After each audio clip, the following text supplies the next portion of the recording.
এই হেড আমার মাথার মার ফেলা মারে হেড দিলি মাথা স্লিপ করবেন মিলে পা দিয়ে মারলাম আর তোর গায়ে লাগলো স্যার এই যে ইজি ভাউল স্যার এই ভাউল না দিলি স্যার খেলা করবো না স্যার কই স্যার এই যে ইজি ভাউল কি কি কামড়ালো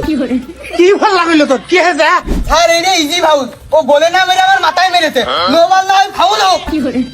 রে কুরমান ও তো ছেলে না হয় তো বিটা তুই না করে আমার গার পা দিছিস কা তো ছেলে বিটা তুই কর এই ফাউল না দিলি কোনোদিন খেলা করা যায় না এই ইজি ফাউল এত দুর্নীতি সহ্য করা যায় না না না এর রেফারি দেখো দিনি খেলার ছেলের মার কপাল আসি অন্য সময় মারলি তুই পায়ে জড়াই ধরিস আর এখন এত বল তুই কোনে পাচ্ছিস তুই বাড়ি আয় তোর খেলা করতে হয় কাতারে পাঠাবো যদি বিশ্বকাপ জিতে বাড়ি না ফিরিস তো সেটা ধুনে দিবা না হ্যাঁ তুই বাপের আগে তুই খেলা শিখে তাই না হ্যাঁ মুশার ভাই আজমদারি কিন্তু আমার হাতে তুমি কিন্তু সিদ্ধান্ত ভাবে চিন্তা দিয়ে আমি একটা সিদ্ধান্ত হইলো মুশার ভাই ভারিটা লিগাল কায়দায় করেন আমরা যদি হারেও যাই তাও আপনার হোটেলে নিয়ে যে খাওয়ার ব্যবস্থা করে দিবা না আর যদি জিতে যায় খালি তো গোশের গাবলা আপনার সামনে থাকে আমার নীতি লজ্জা করবে না ঝল ফুট গোশ একটু ছিটিয়ে পাতের পাত ছিটিয়ে মেরে দিচ্ছি প্লান্টি দেখুন মানসা প্লান্টি ও মশা আরে এ দাগেরু ওই কলতে হইয়াছে তুই ডাকলি ফাউল ডাকবি তুই প্লান্টি কোন কাজে ডাকলি হ্যাঁ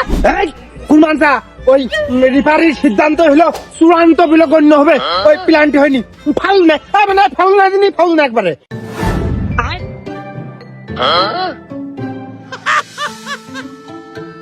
কি করে ও নো তুই হেনে দা কুরবান ভাই তুমি ঠিক জায়গা আছে রে গঙ্গা ঘর তুই পিছন ঘর বল না তোর মুখি লাগলি বেটা লাগবে রে আর জামাই বিটা তুমি উপরে থাকো বল মেরে দিছি তুমি গোলটা দিয়ে দে জামাই উপরে যা বল আমি এখনই দিছি তুমি গোলটা দিয়ে এখনই দিছি এই তো লোকে ঘিরে আছে গোল হবে না ঠিক আছে দাঁড়ানো তোমার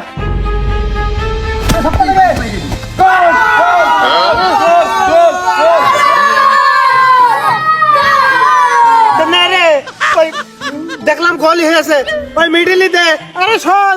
খেলা কিন্তু লাস্টের দিকে ঘনিয়ে এসেছে লস কমায়নি আগে লসটা কমায়নি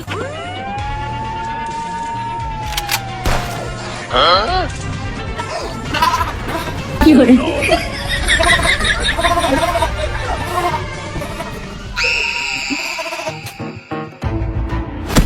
কি করে এই থাম খেলা শেষ এই ওই ছোকরারা এক গোলে হলো জিতে গেল আর একটি বলো যেন টুকা না পড়ে এই কমিটি গণ ওখানে হলো পুরস্কার বুঝিয়ে দাও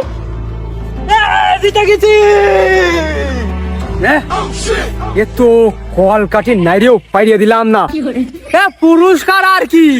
আগল হনে বান্ধারে যা উগাতটা ওরা বুঝে নেই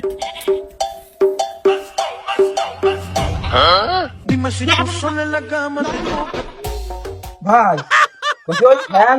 জায়গায় আমাকে সাইকেল দিয়ে নেন কি সুন্দর পাস দিলাম ফাউল হইলো পেনাল্টি হইলো গোল হইলো ভাই আজ বল না আনলি তো খেলা হইতো না আমার দি আসছে আমার হচ্ছে না রে আজ তোকে খাবো রে আমার বাচ্চাটা ডাকে মরে যাচ্ছে এর মা কোনে গেল আমার ধারিটা গেল কোনে বুঝলাম না তো আর বাচ্চা এত টাকা ডাকতেছে খাবো রে টাকা ডেকে নে ও আইনেছো আমি খুঁজেই পাচ্ছিলাম না কি খুঁজে পাচ্ছিলে না আর কি আনলাম আমার বাচ্চাটাকে মরে যাচ্ছে ধারি এটি খুঁজেই পাচ্ছে না কোনে গেল হ্যাঁ তোমার কথা তো বুঝলাম না তুমি কার কি করছো এই যে আমার ধারি আর এইটা তার বাচ্চা ও দুধ খাবে তাই ডেকে মরে যাচ্ছে ও ডেকে আমার লাভ নাই গো ও জিতিয়ে যখন গেছি আমরা এখন আমরাই খাবো ও এই ছাগল থালি তোমার কাছ থেকে কিনেছে যাক সমস্যা নেই তুমি আসি এক পিস খেয়ে দেন কি যে কি বলতেছো সন্ধ্যা লেগে গেছে বাচ্চা ডেকে মরে যাচ্ছে দাও ছাগল দাও কি ছাগল দেবে ছাগল আমরা খেলা করে জিতলাম আবার তোমাকে কি দেবো ছাগল আমরা জিতলাম খেলা করে তোমার ছাগলকে কি দেবো জিতলে নাকি আমার ছাগল আমি মাঠে মাইন্ডে তুইছি তোমরা জিতলে কি করে খেলা করে সবাই তো জানে যে খাসি দিয়ে খেলা বৃহত্তর আমরা দিতে গেলাম, এবার ছাগলও আমাকে রে। ছেলে বেলে বেলে কি পাগল ছাপাও, এই খাসি আমরা দিতলাম না কেবল না খেলা করে, মাঠে তো ওসব খেলা দেখিনি, আমরা এক গোলে দিতলাম। আরে ও যদি খাসি হয় তাহলে আমার ছাগল হইলো কোন দিয়ে? হ্যাঁ বলো বলো, এ তো খাসি না, এ তো ধাড়ি। মাঠে তো খাসি বান্ধা ছিল, ধাড়ি হইলো কি করে?